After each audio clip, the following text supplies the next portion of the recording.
స్వతంత్ర దినోత్సవ వేళ యెరూషలేములో వైల్డ్ ఫైర్, భయంకరమైన అగ్ని ప్రమాదం. మొత్తం జనజీవనం స్తంభించిపోయింది.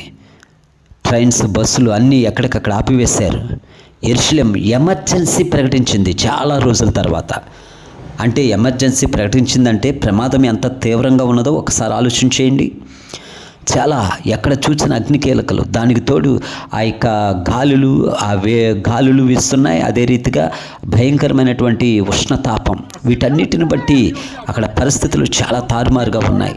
మరి యెరూషలేము భద్రతా దళాలు ఆ అగ్ని మంటలని ఆపుతున్నారు, కానీ వాటిని అదుపులోనికి తీసుకోలేకపోతున్నారు. ఏమిటి అగ్ని ప్రమాదాలు?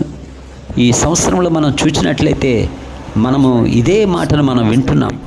ఎక్కడ చూసినా సరే అమెరికాలో లాస్ ఏంజల్స్లో జరిగిన భయంకరమైన అగ్ని ప్రమాదం. ఆ యొక్క లాస్ ఏంజల్స్లో ఆ హాలీవుడ్ హీరోలు స్టూడియోలు మొత్తం కోట్ల రూపాయలు బుగ్గిపాలైపోయాయి.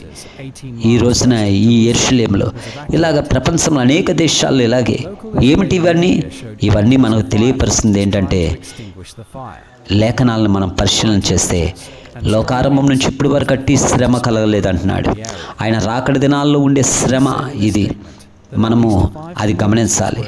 ఈ అగ్ని ప్రమాదాలు ఎందుకు? ఇదిగో ఆయన పంచభూతములు మిక్కుటమైన వేండ్రంతో లయమైపోతాయి అన్నాడు. ఈ భూమి మీద ఉన్న సమస్తం దేని కొరకంటే అగ్ని కొరకు సిద్ధపరచబడుతుంది అని దేవుడు ముందే చెప్పాడు.